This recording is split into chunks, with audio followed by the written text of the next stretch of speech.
Welcome to Chillin' 101. We hope this video helps. In this video, I will explain how to play DayZ solo. First, focus on immediate survival. Your top priority is finding essential gear like a sharp weapon and a water bottle. Staying hidden is crucial. Use dense foliage in buildings to avoid both other players and the infected. Aim to secure a reliable food and water source within your first 30 minutes of gameplay. This initial setup is vital for your long-term success in the harsh world of DayZ. Once you've got the basics, resource management becomes key.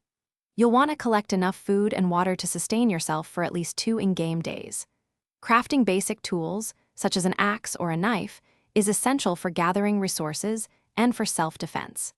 Finally, establishing a secure, temporary shelter in a low-traffic area will provide you with a much-needed safe haven from the dangers lurking around every corner. When it comes to threats, stealth is your best friend. Always try to avoid direct confrontations with other players. It conserves your valuable resources and keeps you safer. Utilize stealth tactics to bypass dangers, moving slowly and staying out of sight. However, it's wise to practice aiming and shooting at infected whenever you can.